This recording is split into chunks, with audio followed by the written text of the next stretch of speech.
glória ao seu louvor. Tremendos são seus feitos e suas maravilhas. Tão grande é seu poder. Exaltai aquele que venceu. Toda a terra se adorará. E louvores cantará seu nome, Jesus. Pois ele é tremendo e poderoso. Todo joelho se dobrará. Toda língua confessará que ele é Senhor. É o Deus de toda a vida e reina em justiça para sempre.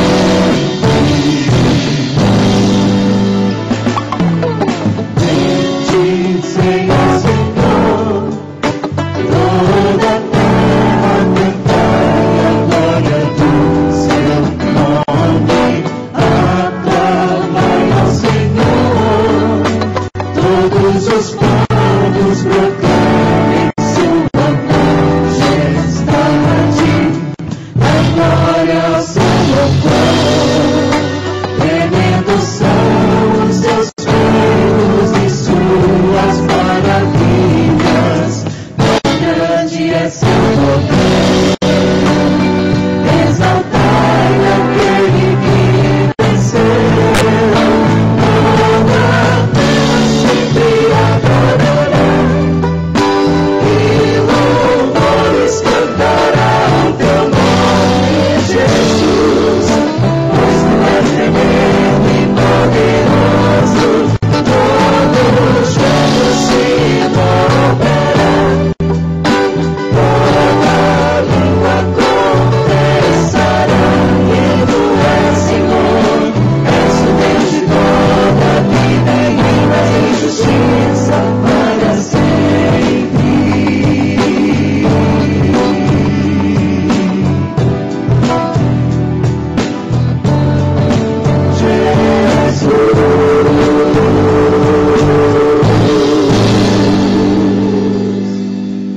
Boa noite, querida igreja. Sejam muitos bem-vindos à casa do Senhor. Este é o convite para cada um de nós nesta noite. Bendizermos ao Senhor. Bendizermos a esse Deus tão maravilhoso. Deus tem algo preparado para você nesta noite. Você não está aqui por acaso. Deus marcou um encontro com você neste dia, nesta oportunidade, para te trazer algo muito rico, muito enriquecedor para a sua vida. Então esteja aberto para aquilo que o Senhor tem para você no culto desta noite, em nome de Jesus. Amém? Vamos ler a palavra de Deus no Salmo 111. Salmos 111.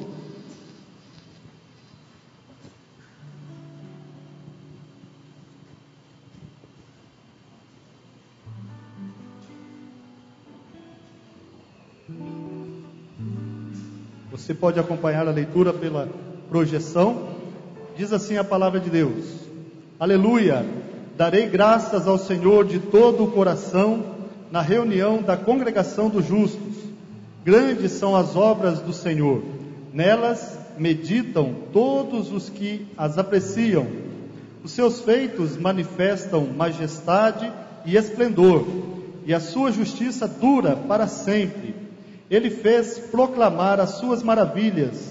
O Senhor é misericordioso e compassivo. Deu alimento aos que o temiam, pois sempre se lembra de sua aliança. Mostrou ao seu povo seus feitos poderosos, dando-lhe as terras das nações. As obras das suas mãos são fiéis e justas. Todos os seus preceitos merecem confiança.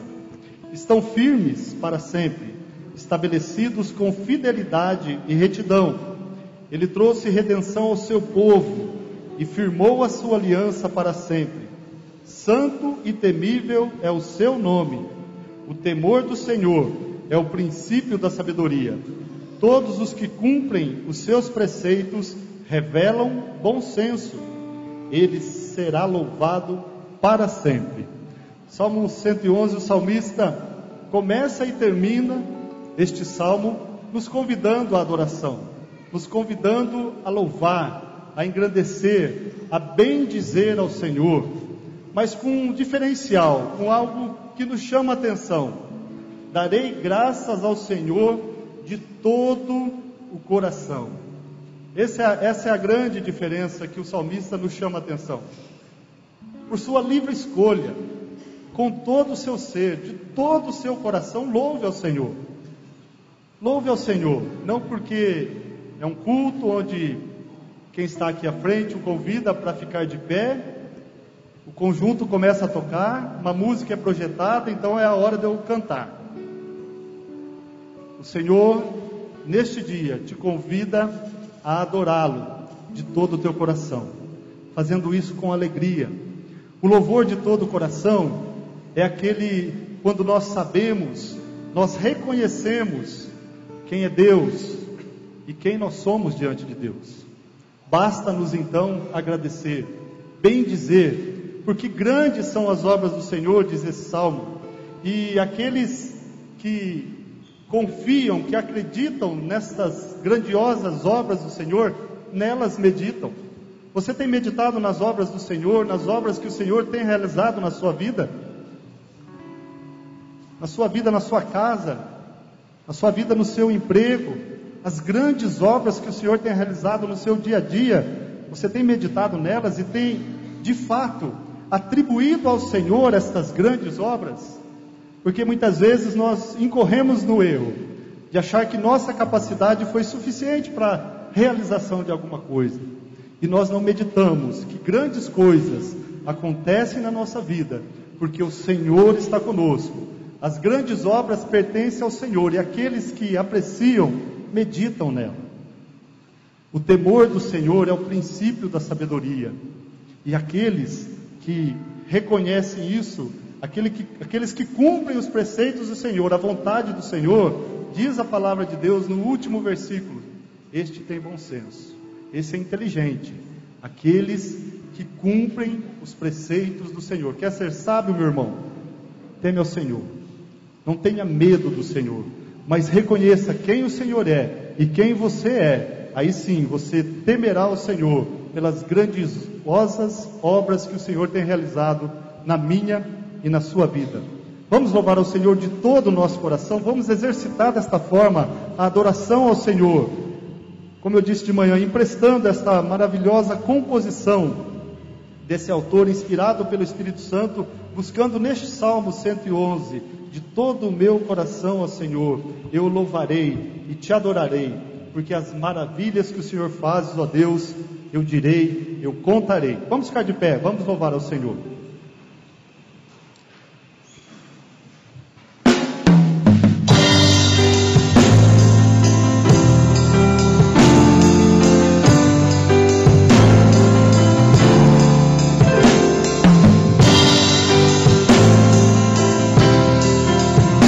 Adore ao Senhor com toda a alegria de todo o teu coração.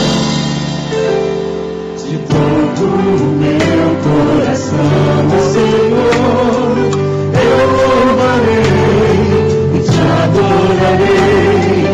As maravilhas que fazes, ó Deus, a outros direi, eu contarei. De todo o meu coração, ó Senhor, eu louvarei e te adorarei. As maravilhas que fazes,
suave de um adorador.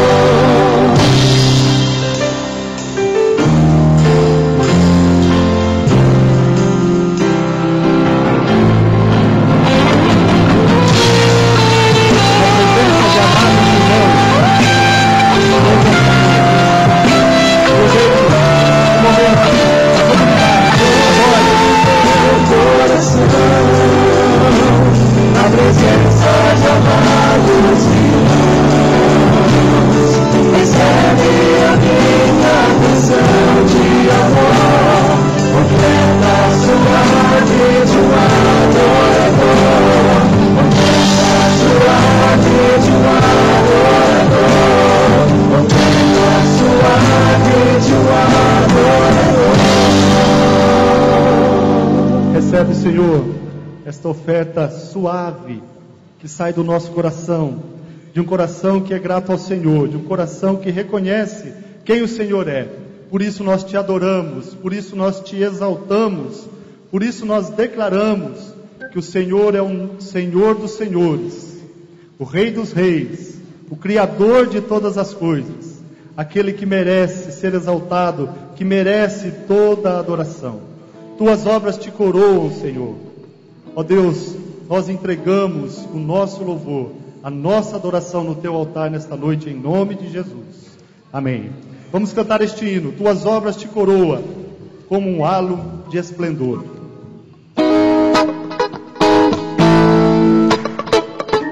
Ainda, com toda alegria, de todo o coração, nosso hino.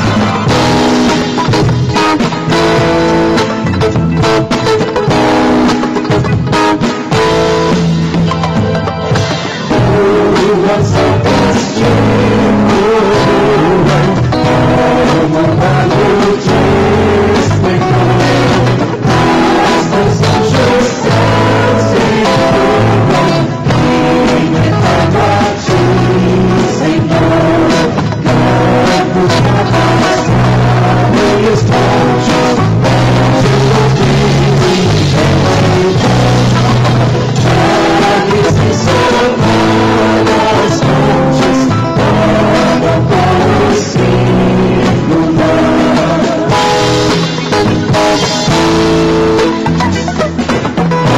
As tropas perdidas,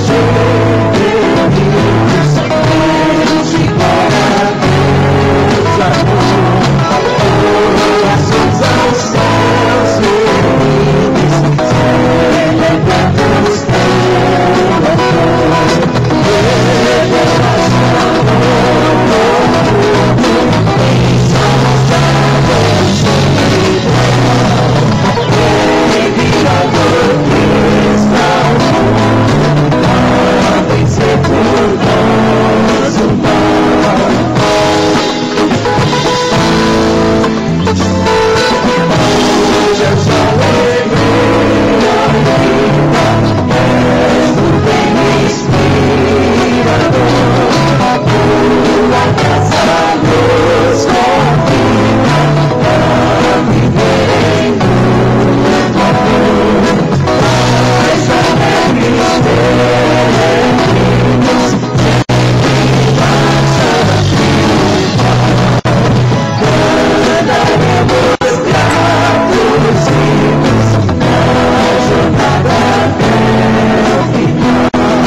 Teremos um momento de oração por cada motivo que durante esse mês foi depositado neste jarro, e também por cada motivo que vai dentro do teu coração. Você e o Senhor conhecem bem o que vai dentro do teu coração, o Senhor conhece mais ainda. Então nós vamos entregar neste momento diante do Senhor todas as nossas aflições, todas as nossas angústias, aquilo que você tem pleiteado, os teus sonhos, os teus objetivos, a tua gratidão. Vamos fazer isso neste momento, mas assim como nós louvamos de todo o nosso coração ao Senhor, ore também de todo o teu coração. Ore confiando. Confie no Senhor.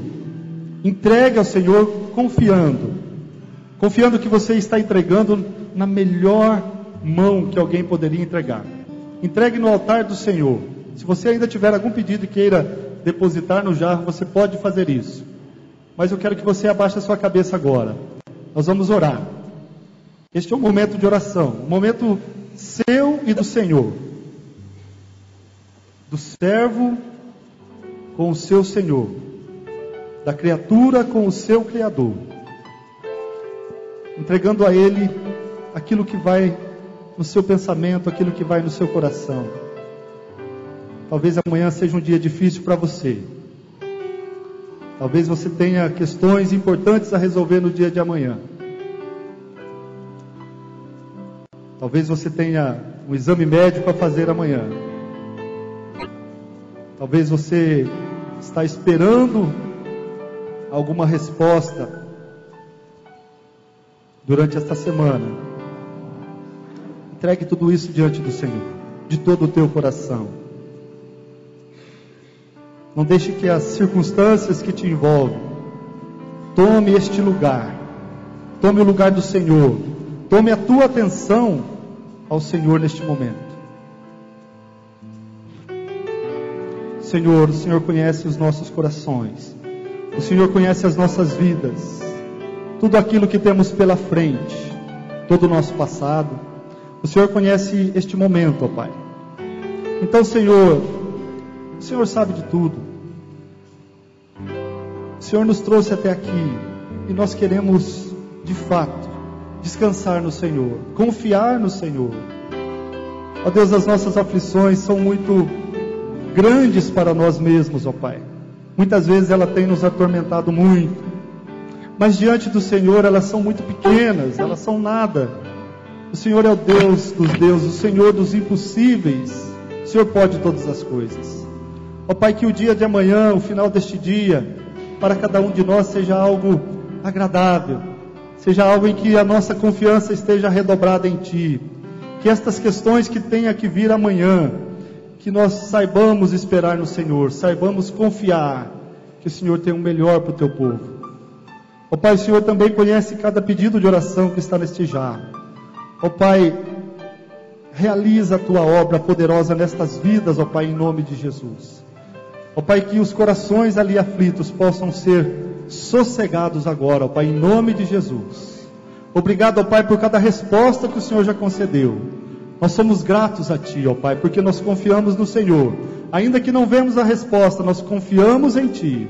Ainda que os nossos sonhos tenham sido despedaçados em algum momento, nós confiamos no Senhor. Que o Senhor tem algo poderoso para a nossa vida, em nome de Jesus. Eu confio em Ti, Senhor. Eu descanso em Ti, Senhor, em nome de Jesus. Amém. Louve ao Senhor. Confie no Senhor.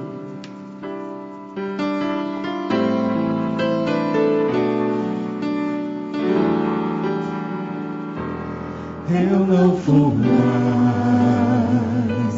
olhar atrás. O que passou não volta mais. Não temerei o que virá. Minha esperança está em Deus. Cada lágrima que chorei, cada sonho que perdi, coloco aos Teus pés. Levanta-me, Senhor. Eu confio em Ti. Nada poderá me afastar de Ti. Tu és a minha fonte, meu sustento.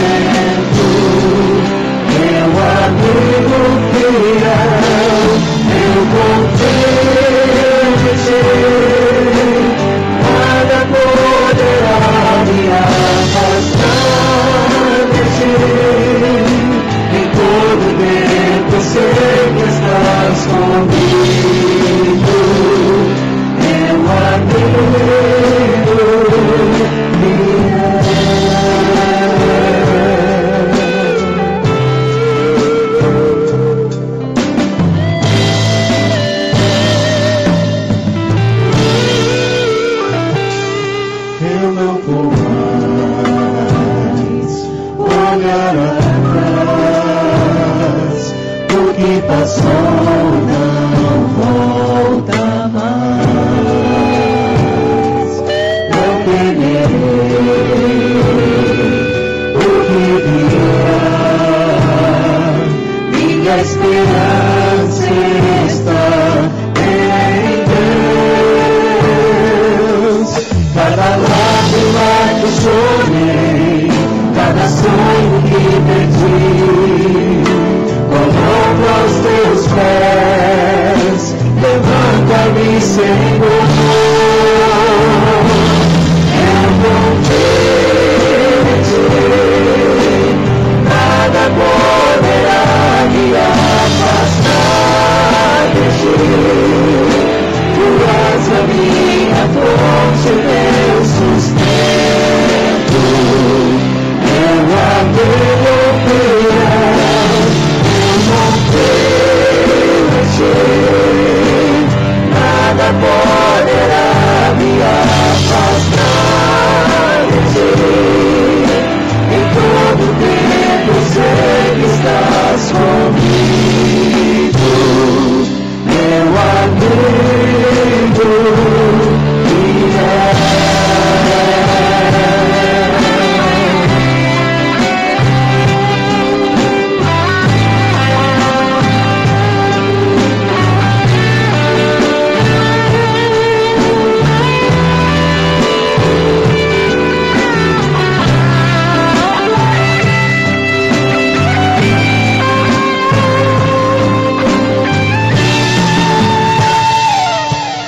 Cada lágrima que chorei, cada sonho que perdi, coloco aos teus pés. Levanta-me, Senhor. É convite, nada poderá me afastar de ti. Tu és a minha fonte, meu sustento, meu amigo fiel. Eu confio em ti, nada poderá me afastar de ti. Em todo tempo sei que estás comigo, meu amigo.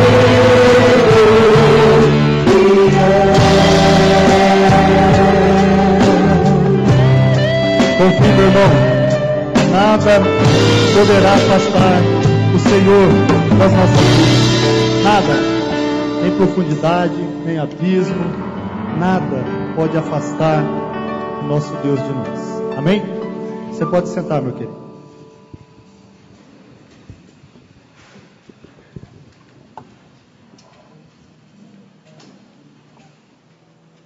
Graça e paz, meus queridos. Amém? Glória a Deus. Irmãos, hoje é um domingo especial e significativo para a Igreja de Jesus, porque hoje é o domingo chamado DIP. D-I-P, DIP. É o domingo da Igreja Perseguida. Eu sei que para alguns dos irmãos, essa não é uma sigla desconhecida, porque nos últimos anos o Calvário já tem participado do DIP. O que é o DIP? O DIP é um movimento iniciado pela Missão Portas Abertas. A Missão Portas Abertas foi fundada por um missionário chamado Irmão André, muito conhecido, que em certo momento da sua vida e da sua caminhada com Deus, teve o seu coração tocado e despertado para a realidade da igreja em lugares de perseguição, a igreja que sofre perseguições. E aí então o Irmão André criou uma missão chamada Portas Abertas, que dentre tantas frentes de trabalho, um deles é o DIP, ou seja, uma união de igrejas que no domingo, especificamente hoje, 31 de maio, neste ano, igrejas que se unem para interceder no mundo todo em favor dos nossos irmãos que sofrem perseguição.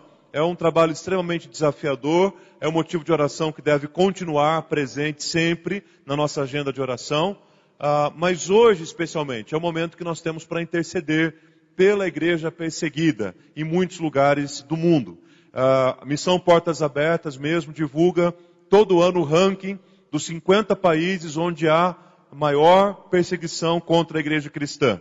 Já há alguns anos a Coreia do Norte vem liderando o ranking. Mas 2 países chamam muito a atenção, que estão muito próximos a nós aqui, talvez nós nem imaginemos que estão neste ranking, mas é a Colômbia e o México. São 2 países que para muitas pessoas são completamente abertos para a pregação do Evangelho, mas ao contrário do que se pensa, eles estão entre os 50 países onde há mais perseguição contra a igreja de Jesus Cristo. Na Colômbia e no México, especificamente relacionado à questão do tráfico, do uso das drogas e tudo mais. Então, é um desafio de oração mais do que urgente, necessário. Nós temos algumas fichinhas como essa. Temos ainda, Jefferson? Dê uma olhadinha na caixinha. Temos? Porque nós temos poucas, na verdade. Algumas fichinhas como essa que você pode preencher, temos na caixinha ali lateral, para receber a revista da Missão Portas Abertas. Você recebe gratuitamente, tá bom? E ali você tem todas as informações necessárias sobre este movimento. No entanto, se você não encontrar mais a fichinha, no site portasabertas.org.br, você encontra um espaço para preencher essa fichinha e receber a revista da mesma forma. Para facilitar o caminho, o pastor Marco deixou disponibilizado no grupo da igreja no Facebook. Então tem o site lá, tem o link, o acesso para você procurar e ter esta informação, tá ok? Então o DIP é isso, o Domingo de Intercessão pela Igreja Perseguida. Eu quero mostrar para vocês um vídeo de Missão Portas Abertas e em seguida nós vamos orar, vamos interceder por este motivo.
Hoje, no Domingo da Igreja Perseguida, milhares de cristãos no Brasil estão unidos em favor de uma mesma causa: apoiar a Igreja Perseguida.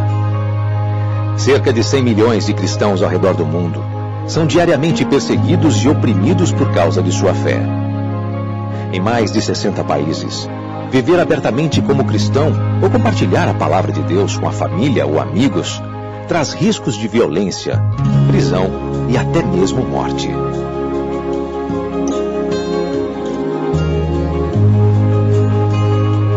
Em todas as culturas hostis ao Evangelho, o maior desafio que os cristãos enfrentam em seus países é o mesmo: o isolamento da palavra de Deus e do corpo de Cristo. É por isso que o primeiro pedido que eles fazem é o mesmo: orem por nós. Os cristãos perseguidos não querem se sentir sozinhos. Esses irmãos precisam saber que outros estão lutando ao lado deles. A Portas Abertas trabalha nos países mais opressivos da nossa fé, fortalecendo os cristãos para que permaneçam firmes e capacitando-os a brilhar a luz de Cristo em meio às trevas desses lugares.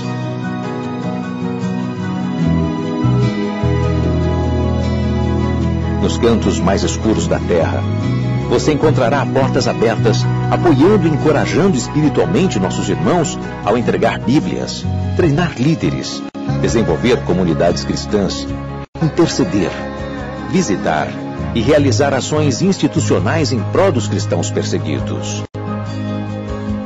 Deus tem usado a Portas Abertas para acabar com o isolamento dos cristãos perseguidos, fortalecendo-os para que levem luz a esses lugares mais escuros. Hoje, convidamos você a apoiar nossos irmãos e, junto com a Portas Abertas, fortalecer a Igreja Perseguida para que eles continuem cumprindo seu propósito de brilhar a luz de Cristo. Suas orações podem transformar o medo e o isolamento dos cristãos em alegria e esperança. dar uma Bíblia a um desses irmãos espalhe uma semente que nunca para de se multiplicar. Junte-se a nós no serviço aos cristãos perseguidos. Preencha hoje a ficha de engajamento que você recebeu e entregue para o organizador do DIP. Assim, enviaremos mais informações sobre a Igreja Perseguida, sobre nossos projetos e o que você pode fazer para apoiar nossos irmãos ao redor do mundo. Os cristãos perseguidos contam com você. É isso. A ficha de engajamento que ele falou é essa que eu mencionei para vocês, que tem algumas poucas aqui, mas tem lá no site também para todo mundo fazer uso. Uma outra sugestão é uma outra missão que trabalha com a Igreja Perseguida que chama Mais no Mundo. Mais também é uma sigla. É a missão de apoio à Igreja Sofredora. É uma missão específica que lida com perseguição, pós-guerra e pós-tragédias. Esteve recentemente lá no Nepal.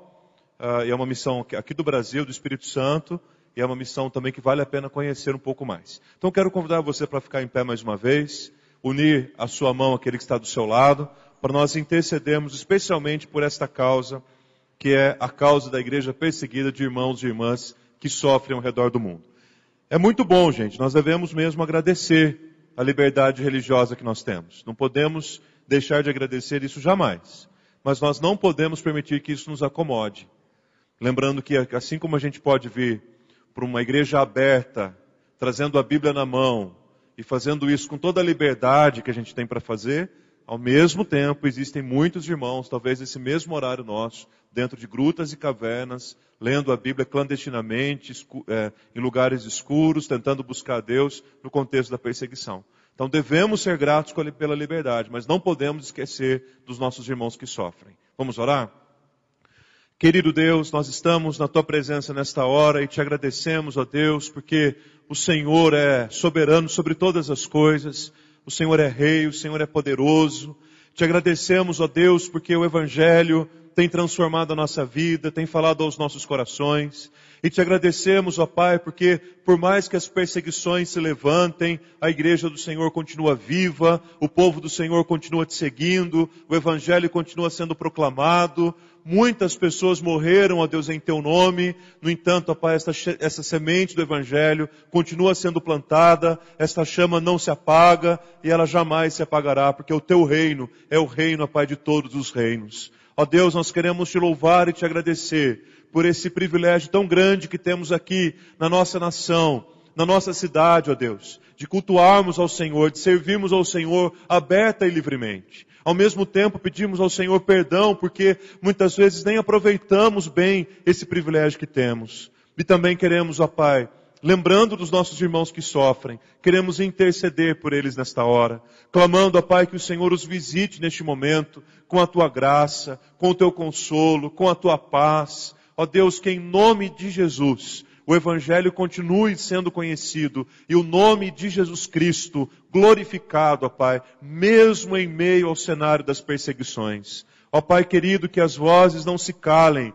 que o Senhor esteja ao lado daqueles que têm sofrido por causa da fé e que a igreja do Senhor continue prevalecendo, ó Pai, em todos os lugares. Oramos, ó Pai, por essas nações que sofrem, ó Deus querido, perseguição. Oramos pela missão Portas Abertas, pela missão Mais no Mundo. Oramos pelos missionários que estão nos campos. Oramos pelos nossos irmãos que estão desejosos de servir ao Senhor, de conhecer melhor a Tua palavra, mas não podem fazê-lo, Senhor. Que em nome de Jesus, a Tua presença esteja com eles e a Tua graça seja suficiente, ó Deus, para suprir em Cristo Jesus toda e qualquer necessidade. Ó Pai, ouve agora a oração do Teu povo e abençoa e sustenta e livra a igreja perseguida em todo lugar, Pai. Abençoe grandemente os Teus servos, os Teus discípulos. Nós pedimos que o Senhor também nesta hora fale ao nosso coração pela Tua palavra, que será lida e meditada, que ela seja aplicada e aplicável nos nossos corações pelo Teu Santo Espírito. Oramos no nome santo e bendito de Jesus. Amém e amém, Senhor. Podem se sentar, queridos. Eu convido sua atenção para a leitura da palavra do Senhor no livro dos Atos dos Apóstolos, capítulo 5. Mas eu convido para dois textos hoje. O segundo texto é o texto de Romanos, capítulo 16, do versículo 3 ao versículo de número 5. Nós falamos aqui durante o mês de maio, cada um dos domingos, temas relacionados à família. Na expectativa de que isso tenha trazido desafio, edificação e expectativa para o nosso coração também. O tema da família é extremamente importante, extremamente desafiador. E como eu já disse aqui em outras vezes, tem a ver com todo mundo aqui. Ninguém fica excluído desse assunto. Todos nós fazemos parte de uma família, compomos uma família, somos parte de uma família. E porque somos parte de uma família, isso significa necessariamente que a nossa família é imperfeita e incompleta e é uma família complicada. A nossa família é uma família imperfeita não porque tem a outra pessoa da família, mas porque eu faço parte da família. A tendência que nós temos é tentar identificar quem é o complicado da família, quem é aquele que dá dor de cabeça na família, quem é aquele que causa uma série de transtornos na vida familiar. Enquanto a nossa preocupação ou nosso reconhecimento deveria ser sempre a família, a minha família é uma família imperfeita, incompleta e complicada, porque eu faço parte dela. E eu tenho as minhas imperfeições. E eu tenho as minhas complexidades. E eu tenho as minhas complicações. E isso se potencializa à medida que eu compreendo que eu faço parte da minha família. E minha família é assim também por causa de mim. Então, para fechar esse mês, esse tempo de reflexão, eu convido vocês para pensarmos um pouco hoje sobre a relação entre família e igreja e família. Um assunto que parece ser tão simples, quase que óbvio, no entanto, poucas vezes falado. Eu me lembro que, desde que eu comecei a trabalhar especificamente com casais e famílias, há 10 anos atrás, mais ou menos, nós tínhamos um retiro anual, como esse que vamos ter agora em junho, e tínhamos um seminário, um encontro de casais, lá no sábado à noite. Nós trazíamos um preletor para falar a respeito de algum tema. E por 4 ou 5 vezes eu convidei um preletor e disse claramente para ele, falei, olha, o tema que nós gostaríamos que você falasse é igreja e família. Qual que é a importância da igreja para a família? Qual que é o papel das famílias na igreja? Eu queria que você falasse sobre isso. Eu não sei se eles acharam o tema chato, inoportuno, desinteressante, ou se eles simplesmente sentiram dificuldade de falar sobre isso. Mas todas as vezes que eu chamei desse tema, eles simplesmente falaram sobre todos os assuntos que os irmãos possam imaginar, menos família e igreja. Um deles falou sobre educação de filhos, o outro falou sobre sexualidade, outro falou sobre finanças na família, assuntos que são fundamentais e discutíveis em qualquer encontro de casais. No entanto, o tema que eu havia pedido era esse, por alguma razão nenhum deles falou. Fiquei pensando, será que é tão difícil falar sobre esse assunto? E isso desafia o meu coração desde aquele momento em falar um pouco sobre isso, sobre família e igreja. E aí eu quero partir de 2 modelos bíblicos de famílias que nós encontramos na Bíblia, para trazer isso para a nossa vida e pensar um pouquinho no nosso papel como famílias dentro da igreja. Afinal de contas, a igreja é nada mais, nada menos do que um conjunto de famílias.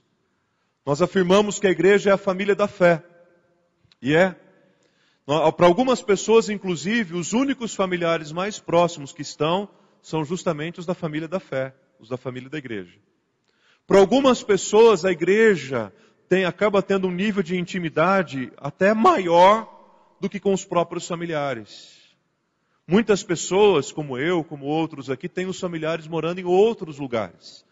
E a igreja se torna aquele povo que comemora com a gente os aniversários, que chora com a gente as nossas perdas, que celebra as nossas festas, não é verdade? Que cuida das nossas crianças, que nos ajuda nas nossas necessidades, não é assim? Como uma grande e preciosa família. Algumas pessoas dizem, inclusive, que se a família vai bem, a igreja vai bem. Se as famílias são fortes, a igreja necessariamente é forte. E isso não deixa de ser verdade. Mas é muito importante pensarmos um pouco também, queridos, talvez na contramão do que a gente tem ouvido, visto e quem sabe até vivido hoje, que é a ideia de irmos para a igreja para tirar alguma coisa da igreja para a gente. A grande reflexão é o que a gente pode dar para a igreja. O que a gente pode oferecer para a igreja. Nós fazemos parte dela e ela é abençoada com a minha presença, com a presença da minha família. Como é que eu posso me unir em família para oferecer alguma coisa para a minha igreja? Afinal de contas, a ideia principal do culto é vir para oferecer e não vir para receber. Então, como família, como é que a gente consegue desenvolver isso? Vamos ao texto? 1 Atos capítulo 5, do versículo 1 ao versículo 11. Diz assim: Entretanto, certo homem chamado Ananias, com sua mulher Safira, vendeu uma propriedade, mas, em acordo com sua mulher, reteve parte do preço e, levando o restante, depositou aos pés dos apóstolos. Então disse Pedro: Ananias, por que encheu Satanás teu coração para que mentisses ao Espírito Santo, reservando parte do valor do campo? Conservando-o, porventura, não seria teu, e vendido não estaria em teu poder? Como, pois, assentaste no coração este desígnio? Não mentisses aos homens, mas a Deus. Ouvindo estas palavras, Ananias caiu e expirou, sobrevindo grande temor a todos os ouvintes. Levantando-se os moços, cobriram-lhe o corpo, e levando-o, sepultaram. Quase 3 horas depois, entrou a mulher de Ananias, não sabendo o que ocorrera. Então Pedro, dirigindo-se a ela, perguntou-lhe: Dize-me, vendeste, portanto, aquela terra? Ela respondeu: Sim, portanto. Tornou-lhe Pedro: Por que entrastes em acordo para tentar o Espírito do Senhor? Eis aí a porta, aos pés dos que sepultaram o teu marido, e eles também te levarão. No mesmo instante caiu ela aos pés de Pedro e expirou. Entrando os moços, acharam-na morta, e levando-a, sepultaram-na junto do marido. E sobreveio grande temor a toda a igreja e a todos quantos ouviram a notícia destes acontecimentos. Agora Romanos capítulo 16, a partir do versículo 3, até o comecinho do versículo 5. Saudai Priscila e Áquila, meus cooperadores em Cristo Jesus, os quais pela minha vida arriscaram a sua própria cabeça. E isto lhes agradeço, não somente eu, mas também todas as igrejas dos gentios. Saudai igualmente a igreja que se reúne na casa deles, de Priscila e de Áquila. Queridos, Deus me deu a oportunidade, posso dizer o privilégio, de nascer numa família onde o Evangelho já era conhecido. Como se diz normalmente, ter nascido em berço evangélico, ter nascido em igreja evangélica. Os meus pais já eram tementes a Deus, meu pai já era um diácono da igreja, minha mãe estava sempre ali ajudando e servindo também. Meus irmãos muito mais velhos do que eu, tomara que eles não estejam assistindo a transmissão, né, mas bem mais velhos do que eu, ali também servindo, e aprendi muito do servir a Deus com o testemunho deles, andando com eles, caminhando com eles. Na minha pré-adolescência não havia essas coisas chiques que a gente tem aqui, né? Os teens, os adolescentes, os focados, aquilo. Então, quando a gente tinha 8 ou 9 anos, já ia participar com a mocidade. E participando com os jovens, junto com os meus irmãos, eu pude aprender muito a respeito do Evangelho e da Palavra de Deus. E uma coisa que ficou muito clara para mim, desde a infância, foi justamente a importância que as famílias têm para a igreja. E eu me lembro claramente de ver muitas vezes famílias inteiras servindo a Deus. E essas imagens ficaram gravadas na minha imaginação pastoral e espiritual. De famílias ali servindo, ensinando na escola dominical, pessoas pregando, participando das reuniões de oração dos lares, participando dos departamentos da igreja, as famílias unidas ali servindo a Deus.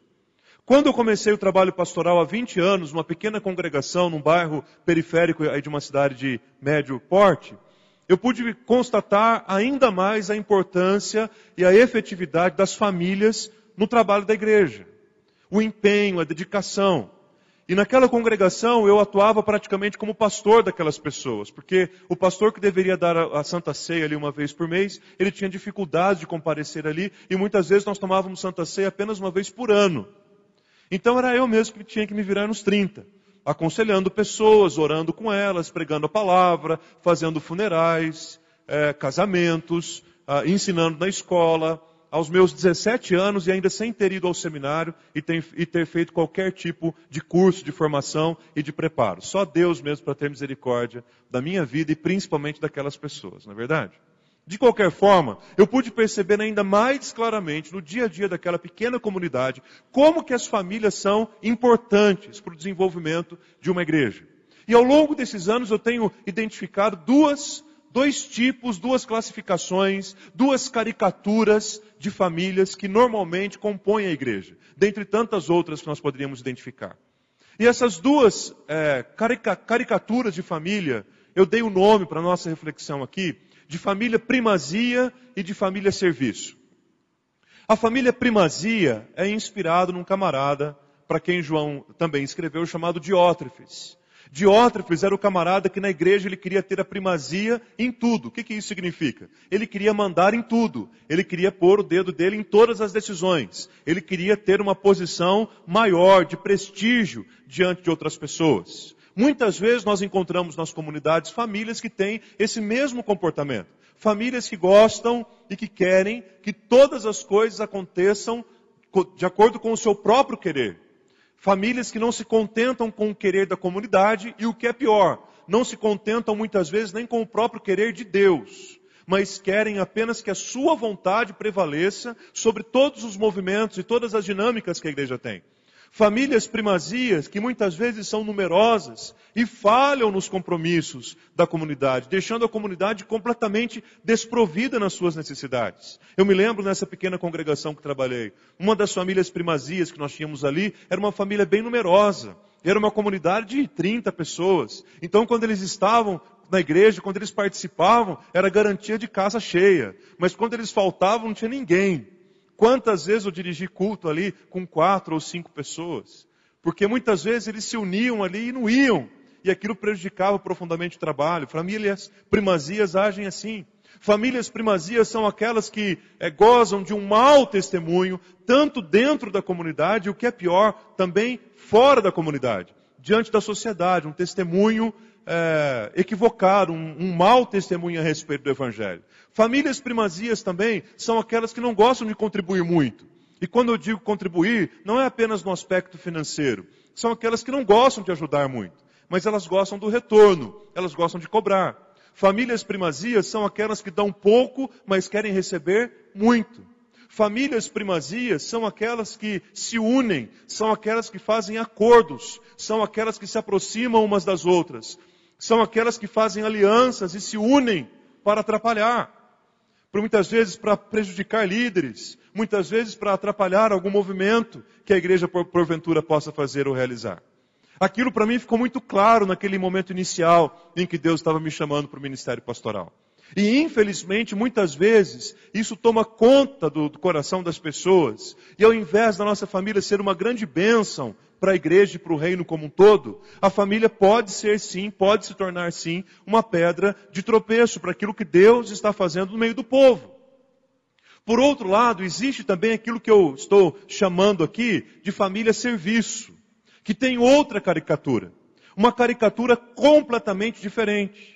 A família serviço é aquela em que as pessoas gostam de ajudar, onde as pessoas somam forças, onde as pessoas se unem em prol de causas comuns, realizáveis, abençoadoras, que vão fortalecer a igreja. Eu me lembro também lá naquele campo inicial, naquela pequena congregação, havia uma família que atravessava a cidade toda praticamente para ir para lá, porque gostava daquela congregação, gostava daquele trabalho. Eles não eram nem o perfil social daquelas pessoas que moravam naquela periferia, mas eles atravessavam a cidade toda para chegar lá. Era um casal, eles tinham 6 filhos, 2 eram crianças, mas os maiores tinham lá suas namoradas, e eles arrumaram uma van e juntavam o casal, juntavam os 6 filhos, os namorados ou namoradas, e passavam a pegar o sogro de um, a sogra do outro, o tio do outro, e eles chegavam lá no bairro com aquela van lotada de gente. Quando a porta da van se abria, aquelas pessoas desciam e enchia a pequena congregação.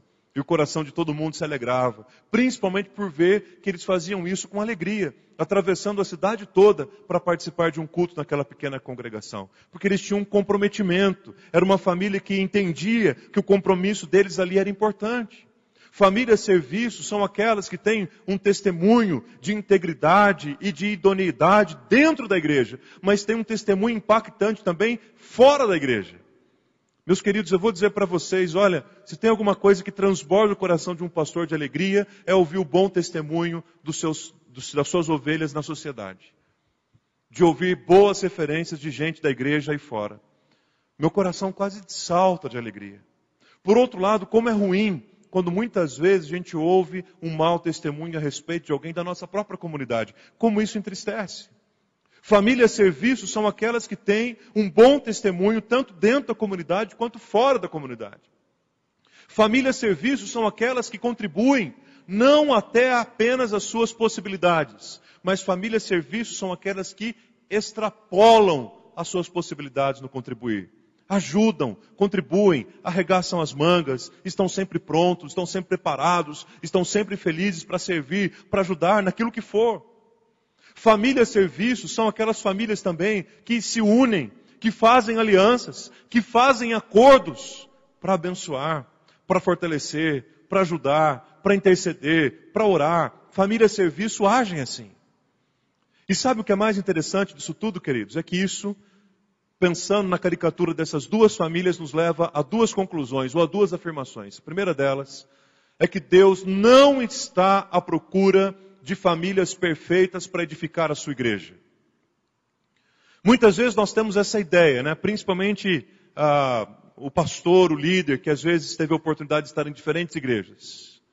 Às vezes passa um sentimento assim no coração, dá vontade de cada igreja que a gente passa levar alguns amados com a gente. Até o dia que a gente conseguir reunir na mesma igreja todas aquelas pessoas com quem, ao longo de uma caminhada, a gente foi muito abençoado. As pessoas com as quais você e eu abriríamos uma igreja com elas. Agora, sabe o que vai acontecer com o decorrer do tempo? Essas pessoas podem te decepcionar. Essas pessoas podem te frustrar. Essas pessoas podem, em algum momento, demonstrar que não entenderam o que estão fazendo ali. Então, o que nós precisamos compreender é que Deus não está à procura de famílias perfeitas para edificar um reino. Deus está à procura de famílias que queiram viver o reino. E a partir dessas famílias imperfeitas, complicadas, carentes da graça de Deus, Deus vai edificar a sua igreja. Então, temos que tomar muito cuidado com esse mito de que Deus está à procura de famílias perfeitas para constituir alguma coisa. Ele não está. Ele está à procura de gente que esteja disposta a viver o reino. Isso é verdade. Segundo, nós precisamos entender que, embora muitas vezes nós afirmamos quase que numa força de expressão, dizendo a igreja é sustentada por famílias, isso na verdade, num certo sentido, é um equívoco. Porque a igreja é sustentada única e exclusivamente pelo poder de Deus. De quem é a igreja, meus irmãos? De Jesus. Quem foi que morreu na cruz pela igreja? Foi Jesus. Quem foi que derramou o seu sangue e entregou o seu corpo lá na cruz em favor de um povo? Fui eu. Foi a minha família? Foi a sua? Foi Jesus. Então quem é o único líder primaz da igreja? É Jesus. Quem é o único pastor da igreja? Jesus. Quem é o único dono da igreja? É Jesus. Quem é que manda na igreja? Jesus. A gente precisa tomar muito cuidado. A igreja sem a minha família não seria nada. A igreja só não é nada sem Jesus. A igreja sem a minha contribuição, se eu não der a minha contribuição financeira, a igreja não sobreviverá. Quem sustenta a igreja é Jesus. É claro que Ele faz isso por meio de pessoas. É claro que Ele faz isso por meio de famílias. E que privilégio é que Ele faça isso através de mim. E que privilégio é que Ele faça isso através da minha família. É isso que eu quero. Que quando Ele escolher alguém para fazer isso, eu quero estar no meio. Que a minha esposa esteja. Que os meus filhos estejam. Que vocês estejam. Mas a igreja depende única e exclusivamente do Senhor Jesus. E vejam que interessante. Quando a gente olha para Atos dos Apóstolos, nós encontramos um momento da igreja ali chamado de igreja primitiva. Um momento que a igreja estava nascendo. E aí, dentre tantas famílias que nascem com a igreja, nós encontramos duas famílias que viviam o mesmo período, que viviam o mesmo tempo, que viviam a mesma geração, mas eles têm a caricatura completamente diferente. Uma família é a família que nós podemos chamar de família primazia. E a outra família é a família que nós podemos chamar de família serviço. Vamos começar falando um pouquinho da família primazia, que está descrita em Atos capítulo 5. Um casal, Ananias e Safira. Vale lembrar que o livro de Atos começa contando que Jesus morreu, que Jesus ressuscitou e que agora Jesus vai para a presença do Pai. Mas ele promete a vinda do Espírito Santo sobre a igreja. O Espírito Santo vem. E todo mundo começa a testemunhar com muita intrepidez. E o número das pessoas salvas e batizadas vai aumentando a cada dia mais. Vai aumentando cada vez mais. E o que acontece, queridos, é que quando Jesus vai para junto do Pai, Ele faz uma promessa. E a promessa que Ele faz é a promessa de voltar para buscar a sua igreja. E os primeiros discípulos de Jesus na igreja primitiva tinham a ideia, imaginavam que a promessa de Jesus teria o seu cumprimento naqueles dias. Então, consequentemente, eles pensavam assim, bom, Jesus cumpriu sua missão, foi para junto do Pai, nós estamos aqui, o Espírito está agindo, maravilha, coisa poderosa, fogo de Deus, aleluia, mas o Senhor Jesus diz que vai voltar a buscar a gente. Então, se eu tenho 2 casas, por que eu vou ficar com 2 casas? Eu vou ficar com a casa que eu tenho e a outra casa que eu tenho eu vou depositar aos pés dos apóstolos para que eles dividam isso entre quem tem necessidade. Jesus está voltando, então eu tenho um armário cheio de roupas. E nem se eu viver o dobro de anos da minha vida, eu vou usar esse tanto de roupa que eu tenho. Então eu vou pegar parte dessas roupas, desses sapatos, desses objetos, vou depositar aos pés dos apóstolos e eles vão distribuir entre as pessoas que têm necessidade. Jesus está voltando e eu tenho alimento aqui na minha casa para passar o tempo, alimento para ganhar bolor. Então por que eu vou juntar todo esse alimento se Jesus está às portas? Eu vou pegar esse alimento e vou dividir com aqueles que têm maior necessidade. Esse era o pensamento, essa era a mentalidade dos primeiros cristãos primitivos. Então eles pegavam as suas propriedades e bens, vendiam e depositavam aos pés dos apóstolos. O que os apóstolos faziam? Eles pegavam as ofertas que lhes foram dadas e distribuíam igualmente entre as pessoas para que ninguém tivesse necessidade. Impressionante isso, né? Bonito isso, interessante. Mas a gente precisa dizer algumas coisas sobre isso. Primeiro, esse método de entregar tudo na igreja não tem nada a ver com aquilo que se faz hoje, em alguns lugares, que reúne pessoas hoje no Brasil, principalmente, falando do nosso contexto. Esse negócio de vende tudo e traz aqui que a gente vai usar. Primeiro, não é baseado aí. Se fosse, isso estaria sendo distribuído entre os que têm maior necessidade e não entre pessoas que têm enriquecido cada vez mais. Segundo, vale a pena destacar também que essas pessoas venderam as propriedades e bens voluntariamente, como um ato voluntário do seu coração. Você pode ler a Bíblia de Gênesis e Apocalipse, em nenhum momento você vai encontrar dizendo que naquele momento os apóstolos pediram alguma coisa. Em nenhum momento os apóstolos fizeram apelos emocionais para que as pessoas dessem.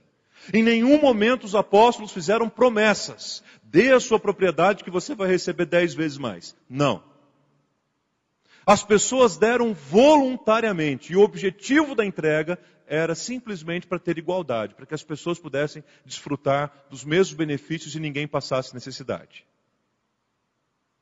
Um alerta.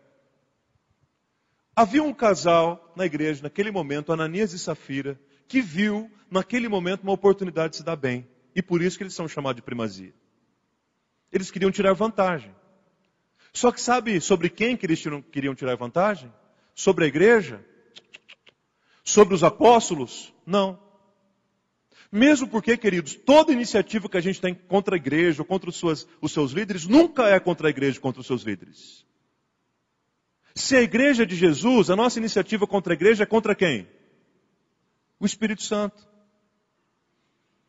Então, quando a gente se arma para lutar contra a igreja, na verdade a gente não está lutando contra a sua liderança, a gente está lutando contra o Espírito Santo. E vamos levar em conta que é uma luta bem desproporcional, né? O que aconteceu com Ananias e Safira? Eles tinham uma propriedade e quiseram tirar vantagem nisso. Venderam a propriedade. Vamos imaginar que eles venderam por R$100 a propriedade. Aí eles venderam a propriedade, pegaram R$100 e disseram assim, bom, agora é hora de depositar aos pés dos apóstolos. Alguém pediu que eles fizessem isso? Não. Alguém obrigou que eles fizessem isso? Também não. Então qual foi o problema? O problema é que eles chegaram para os apóstolos e disseram assim, olha, nós vendemos a nossa propriedade, todo mundo está fazendo isso, nós também fizemos. Ah, é? Que bom. E por quanto que vocês venderam? Todo o dinheiro que vocês venderam está aqui? Está aqui. Vendemos, o dinheiro está aqui. E por quanto que vocês venderam essa propriedade? Ah, nós vendemos por 50. É uma informação verdadeira ou mentirosa?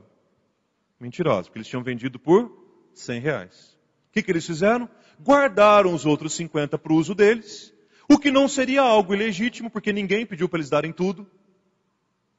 Eles podiam ter vendido a propriedade, ter ficado com R$50, seja lá para qual for a necessidade, e dizer, nós estamos dando R$50 referente à metade da propriedade que nós vendemos. Não era proibido fazer isso. Qual foi o pecado, então, que Ananias e Safira cometeram, que ocasionou, inclusive, a morte deles? O pecado da mentira. Mentiram contra os apóstolos? Não. Mentiram para a igreja? Também não. Pedro pergunta assim: Ananias, você ficou louco? Você acha que em algum momento da sua história você pode enganar o Espírito Santo de Deus? Você tem juízo daquilo que você fez? Tentar enganar o Espírito Santo? E aí, queridos, a palavra é clara em dizer que Ananias expirou. Sabe o que é expirou? Não é espirrou, não. Ele expirou com X. Ele bateu as botas. Escafedeu. Morreu. Os moços vieram e cobriram o corpo dele morto. Vieram outros e carregaram o corpo dele e tiraram para lá. Você já imaginou se cada mentira fosse uma morte? Mentiu, morreu, puf. Já imaginou? Aí chega a Safira. Safira entra toda animadinha. Deixa eu ir lá mostrar para os apóstolos que nós demos já a nossa oferta. E ela chega, a Bíblia diz, 3 horas depois. Pergunta, ela tinha oportunidade de corrigir a bobagem que eles haviam feito? Porque no versículo 2 diz que eles fizeram um acordo, viu gente? No versículo 2 diz que eles fizeram um acordo. O ser humano, quando quer fazer acordo para o que é mal, ele faz também. Aliança para o mal, ele faz também. Eles fizeram um acordo para mentir. Um acordo para enganar. Um acordo para prejudicar a igreja. Aí Safira chega e perguntam a mesma coisa para ela. Safira, o que aconteceu? Por quanto você vendeu? Olha, seu marido disse que foi por R$50. Confere, é isso mesmo? Sim, é isso mesmo, está aqui. Ela não sabia o que tinha acontecido. Ela não sabia que bem próximo a ela, num dos saguões ali do templo, estava o corpo do marido já esticado. E a Bíblia fala que Safira também expirou. Assim que confirmou a mentira, ela expirou e morreu, e o corpo dela foi tirado dali também. E diz, queridos, que isso causou um impacto tão grande na vida da igreja, que as pessoas passaram a ter um temor de Deus. Diferente daquele que eles estavam tendo até então, até aquele momento. Esse é o perfil de uma família caracterizada como uma família primazia. Mas na mesma igreja primitiva, a quilômetros dali, havia uma outra família que nós podemos caracterizar como uma família serviço. E esta família era o casal Priscila e Áquila. Recentemente eu até preguei alguma coisa aqui sobre esse casal. Priscila e Áquila são descritos em Romanos 16, naquela lista de saudações que Paulo faz, como gente operosa, como gente de Deus. Priscila e Áquila são chamados de cooperadores. Cooperador significa aquele que opera junto. A expressão cooperador em Romanos 16, a partir do versículo 3, é utilizada para especificar alguém que está cooperando com aquilo que o Espírito Santo está fazendo. Priscila e Áquila são chamados de cooperadores. Priscila e Áquila são chamados como aqueles que foram hospitaleiros para receber os apóstolos, inclusive o próprio apóstolo Paulo. Priscila e Áquila são considerados como aqueles que arriscaram a própria vida em favor do Evangelho e em benefício da vida dos apóstolos. Priscila e Áquila também fizeram uma aliança. Priscila e Áquila também fizeram um acordo. Priscila e Áquila também chegaram num senso comum de que eles deveriam fazer algo em comum, que era abençoar a igreja. E é por isso que eles vão para Éfeso fazer tendas. E chegando em Éfeso, eles começam uma igreja, sabe aonde? Na sala da própria casa. Igreja essa que mais tarde seria pastoreada por Timóteo. Igreja essa que recebe uma das cartas mais lindas que o apóstolo Paulo envia para as igrejas, a igreja de Éfeso. Igreja essa mencionada na visão do Apocalipse. Começou na sala de Priscila e Áquila. Priscila e Áquila vão para Corinto porque em Roma o imperador Cláudio apertou a perseguição. E os judeus deveriam sair de lá. Priscila e Áquila saem e vão para Corinto. Quando eles chegam em Corinto, eles recebem Paulo na própria casa, porque eles tinham o mesmo ofício, que era o ofício de fazer tendas. E sabe o que eles fazem em Corinto? Eles começam uma igreja também na casa deles. Uma igreja que seria posteriormente uma igreja forte. uma igreja que depois daria bastante trabalho, seria uma igreja bem problemática. Mas uma igreja que nasceu na intrepidez da ação do Espírito Santo no coração das pessoas em Corinto, na casa de Priscila e Áquila. Aí quando eles estão em Roma, Paulo escreve a carta aos Romanos, e lá no capítulo 16, ele manda um abraço para uma série de pessoas. Ele diz assim, manda um abraço também para Priscila e Áquila e para a igreja que se reúne na casa deles. Pô, afinal de contas, onde que é a igreja deles? É em Éfeso? É em Corinto? Ou é em Roma? A igreja deles era onde eles pisavam. Sabe por quê? Porque eles uniram forças para glorificar a Deus, para que o reino de Deus multiplicasse a partir das mãos deles. Porque família e serviço agem assim. Elas se unem para tentar entender como é que elas podem abençoar o reino, como é que elas podem abençoar a igreja, como é que elas podem fazer a diferença. E fazem isso, queridos, intencionalmente. E não ocasionalmente. Fazem isso compreendendo aquilo que estão fazendo, abençoando e edificando o reino de Deus. Então são essas duas famílias, são esses dois modelos. Famílias que se portam como Ananias e Safira, que se unem sim, mas os seus propósitos e motivações muitas vezes são para destruir, para enganar, para impedir. Mas existem tantas outras famílias que são como Priscila e Áquila, que se unem, que fazem alianças para servir, para ajudar, para abençoar, para amar. Qual é o tipo de família que eu quero ser? Qual é o tipo de família que você quer ser? Para esta igreja, para esse tempo que Deus nos chamou. Queremos ser como Ananias e Safira?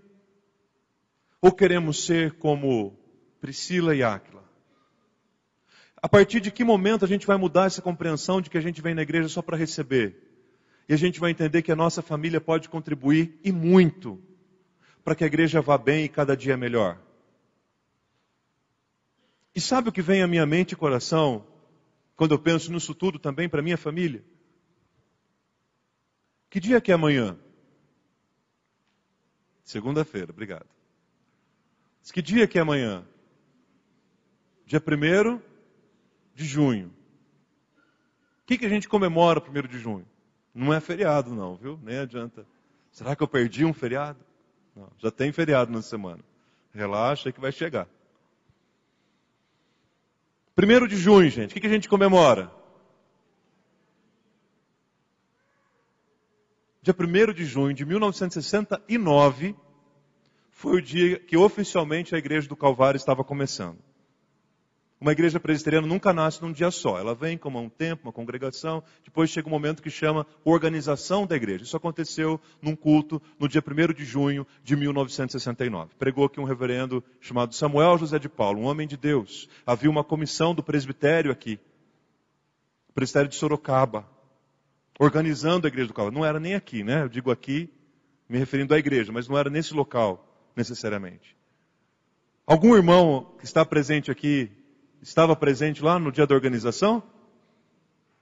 Tem algum irmão que estava no culto de organização? Pode confessar, irmão, só 46 anos. Não é tanto tempo assim. Eu venho de uma igreja, onde eu fui pastor a última igreja, ela completou esse ano 88 anos. Então, quando eu estava lá, ela estava completando 85, 86 anos. E nós tínhamos 4 senhoras que participaram do culto de organização, em 1927. É coisa, não? É muito tempo de vida. Não tem ninguém aqui que estava no culto de organização? Interessante. Só que tem um detalhe. Quando uma igreja presbiteriana organizada, tem uma ata. As pessoas escrevem lá o que aconteceu. E nessa ata tem ali o registro de algumas famílias. Por quê? Porque igrejas são compostas por... E hoje nós estamos assentados à sombra das árvores que essas famílias plantaram. E trabalharam do jeito delas, certo? Com erros e acertos. Ao longo desses 46 anos, quantas famílias têm sido importantes, instrumentos de Deus, para o fortalecimento desta igreja? Agora, vejam pelo culto da noite. Não temos ninguém aqui, nenhuma família aqui que estava, nenhum de vocês que está aqui estava no culto de organização. Então, se hoje a gente fosse fazer uma relação das famílias que compõem a igreja hoje seriam outras. Concordam? Seria a família Fernandes, não é? Família Rosa, família Bressani, família Leite, família Alvarenga, família Silva, que a Silva já pega o resto, né, que eu não falei. Porque tem alguns nomes aqui, sobrenomes aqui na igreja muito complicados, eu não vou nem mencionar. Família Aquino. É a lista das famílias hoje, gente. Agora, que árvores que a gente tem deixado para os nossos filhos? Que sombra que a gente tem deixado para os nossos filhos e netos daqui a mais 40 anos? Isso tem tudo a ver com a mensagem desta noite, porque a pergunta é: o que eu posso oferecer para esta igreja, para a minha igreja, uma igreja que tem sido tão importante para a minha vida cristã ao longo de anos? Ou se você está aqui há meses, mas que tem sido importante para a sua vida já também. Uma igreja que tem abençoado você. Como que a sua família pode abençoar a igreja? Como que a gente pode fazer uma aliança em família? Não a aliança de Ananias e Safira, para tirar. Mas a aliança de Priscila e Áquila, para oferecer, para abençoar essa igreja. Priscila e Áquila, por exemplo, faziam do trabalho deles uma maneira para abençoar a igreja, que era fazer tendas. Como e quanto do meu trabalho eu tenho empregado para abençoar a igreja? Uma igreja desse tamanho, com esse tanto de gente, tem gente de todas as áreas aqui. Às vezes tem uma área que a igreja está precisando de um cuidado especial e você é a pessoa que cuida disso. Como que você tem empregado nesse lugar que tem te abençoado tanto, tudo aquilo que Deus tem te dado? Então de manhã eu fiz um desafio, e eu quero repetir esse desafio para vocês da noite. E o pessoal da manhã falou que eles vão ganhar o desafio, que eles fazem muito mais que vocês da noite. Não podia contar isso, mas... O desafio é, no aniversário de 46 anos de nossa igreja, o que eu e a minha família podemos fazer para abençoar a nossa igreja juntos? O desafio está lançado. Como eu, a Cris e os meus 2 filhos, como que a gente pode sentar e dizer, como que nós 4 juntos, vamos fazer uma aliança e vamos abençoar a igreja nesse mês de aniversário. Vamos oferecer a ela um presente. E quando eu digo presente, eu não me refiro necessariamente a um presente financeiro. Pode ser também. Vou unir minha família para a gente fazer uma doação para a igreja. Vou unir a família para a gente dar um microfone novo lá para a igreja. Vou unir minha família, a gente vai dar um limpa no Ministério Infantil, a gente vai decorar o Ministério Infantil. Vou unir minha família, a gente vai fazer alguma coisa. Pode ser também. Mas vou unir minha família essa semana, por exemplo, vou orar por essa igreja. Quem sabe vou começar um pequeno grupo na minha casa. Quem sabe vou falar de Jesus para alguém, convidar para vir para o aniversário da igreja durante esse mês. Como que eu, minha esposa e meus filhos, nós juntos, podemos fazer uma aliança para abençoar a igreja e oferecer alguma coisa para ela? Como presente no seu aniversário dos 46 anos. Salmista no Salmo 116, ele começa dizendo assim, amo ao Senhor porque Ele ouve a minha voz.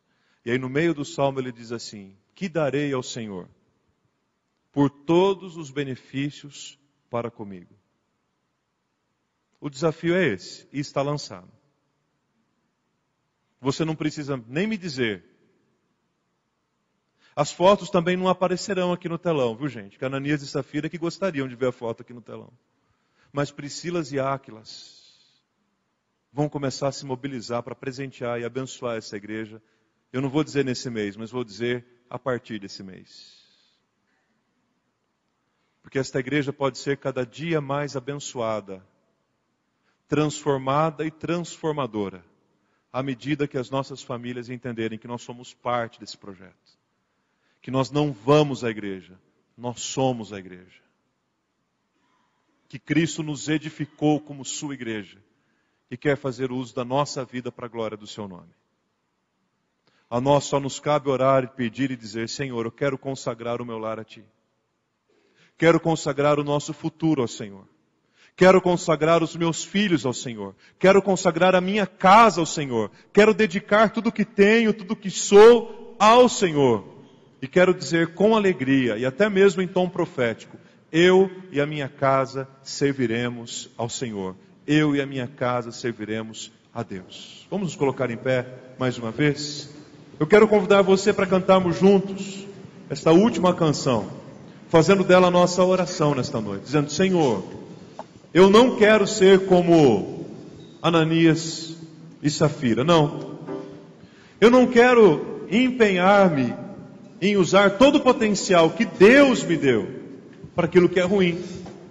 Eu não quero somar forças para aquilo que separa. Eu não quero somar forças para aquilo que divide. Eu não quero somar forças para aquilo que provoca contenda. Eu não quero somar forças para aquilo que é ruim.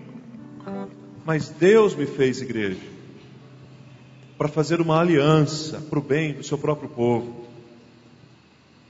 E quando nós entendemos essa disposição, queridos, a igreja será muito melhor. E consequentemente as nossas famílias serão muito melhores, para a glória do nosso Deus.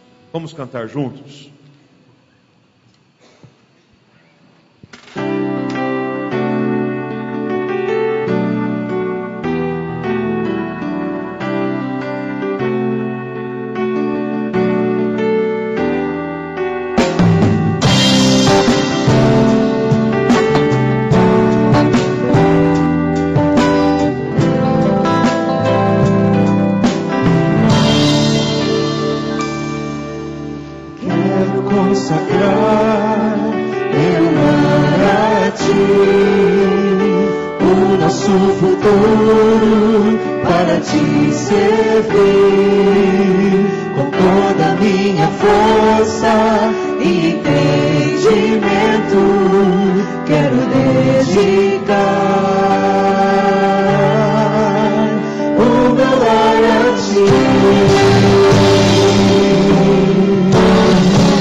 minha descendência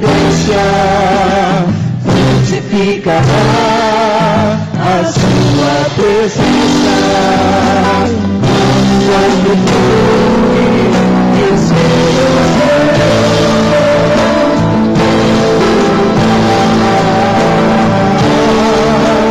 todas as nações.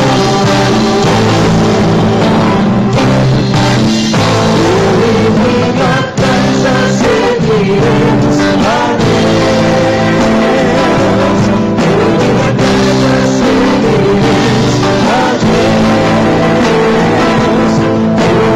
casa serviremos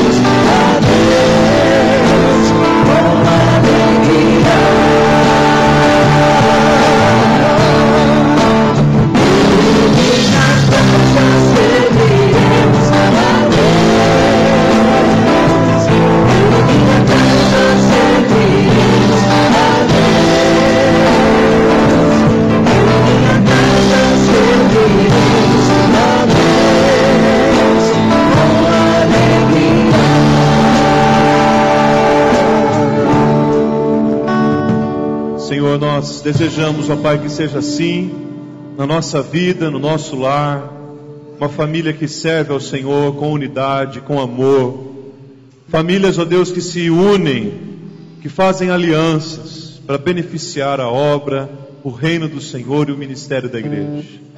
Ó Pai, nos ajude, ó Deus, para que sejamos como Priscila e Áquila, envolvidos, engajados, comprometidos, dedicados, amando, ó Deus, e servindo o Teu povo, sendo ministrado por Ele, colocando, ó Pai, a nossa vida para Te servir realmente com toda força e com todo entendimento, Pai. Que isso seja, ó Pai, real e verdadeiro na vida da nossa igreja, especialmente nesse aniversário, ó Pai. Que em nome de Jesus a igreja seja fortalecida nesse propósito de viver a plenitude da Tua vontade para ela, ó Deus. Ó Pai, despede agora o Teu povo debaixo da Tua paz, da Tua bênção. Dê a todos nós uma semana, Deus, de vitórias, de livramentos, de alegrias. Ó Pai, que a alegria do Senhor seja sempre a nossa força. Que a Tua palavra seja o nosso alimento constante. Que a vida de Jesus, ó Pai, transpareça na nossa própria vida, Senhor, no nosso dia a dia. E agora, povo de Deus, que a maravilhosa graça do nosso Senhor e Salvador Jesus Cristo, que o amor insondável de Deus, nosso eterno e poderoso Pai, que a comunhão e a consolação do Santo Espírito repousem sobre vós, e sobre vós permaneçam, desde agora e pelos séculos dos séculos. Amém e amém, Jesus. Podem se sentar, queridos. Peço ainda mais um minutinho da sua atenção, porque inicialmente eu quero desejar para você uma boa semana, debaixo da presença e da graça de Jesus, que os nossos corações permaneçam aquecidos pela presença do Senhor, mesmo enquanto estivermos separados uns dos outros. Quero também dizer a você que se inscreveu para o nosso primeiro encontro de casais, que ele está chegando, faltam apenas 15 dias. Então procure Zé Mauro e Deusana agora à noite, por dois motivos. Primeiro, para fazer os seus acertos, os seus pagamentos, isso é fundamental. Você precisa ir para o encontro com o encontro pago, quitado. E segundo, para você retirar com eles um boletim que tem as informações que você precisa para chegar no encontro. A programação do primeiro dia, algumas sugestões quanto a mala, roupa e a programação da primeira noite, dia dos namorados. Então é essencial que os casais retirem esse impresso com o Zé Mauro e com a Deusana. Também dizer que nós teremos nossa cantina. Hoje a nossa cantina está um verdadeiro festival gastronômico. Nós temos o cachorro quente, famoso aqui na nossa igreja, né? Com aquele purê gostoso. Mas nós temos também algumas porções de feijoada.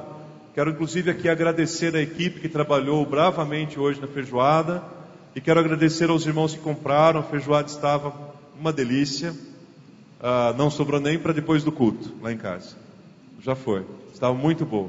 E essa feijoada, irmãos, tem o objetivo de levantar recursos para a viagem missionária da igreja, que acontecerá em julho, para o Pará. Eu imagino que foram cerca de 150 porções vendidas. Então, muito mais do que o valor da feijoada, gente, é a oferta missionária. Então, obrigado. Sobraram algumas, são poucas. Mas se você ainda quiser levar, nós temos algumas poucas aí para isso. Também tenho aqui em mãos o DVD do Alto de Páscoa, os 7 sinais. Se você quer levar para assistir, para presentear alguém, ali no salão de convivência também você poderá ter a possibilidade de adquirir o seu DVD. O pastor Marco pede para avisar aos pais que têm filhos entre 11 e 12 anos que vem aí o acampamento dos teens.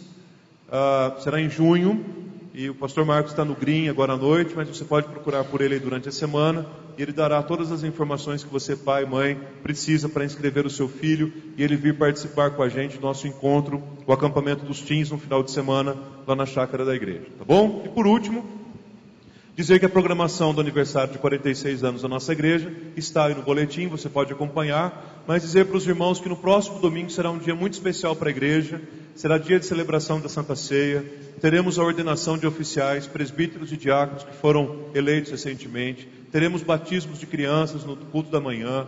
Então, principalmente para você que vem no culto da noite, o convite é para você vir no culto da manhã, porque nós teremos 2 cultos diferentes domingo que vem. Não teremos a escola, inclusive, domingo, o culto vai se estender um pouquinho mais.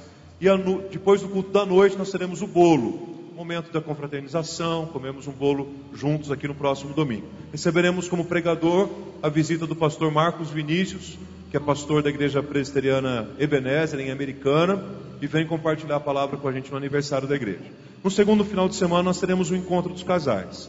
No terceiro final de semana, nós teremos recepção de membros. Membros transferidos, membros que foram recebidos a pedido, batismo, profissão de fé, mais batismo de crianças. Será um domingo também maravilhoso e abençoador. As crianças vão cantar, os jovens e os adolescentes vão participar. Será um dia muito especial. E no último domingo, encerrando a programação, a presença da irmã Raquel Novaes, que já esteve aqui outras vezes, a igreja conhece, nos 2 cultos, manhã e noite, com a Raquel. Será um tempo muito abençoado também. Muitas das músicas que nós cantamos aqui são da Raquel.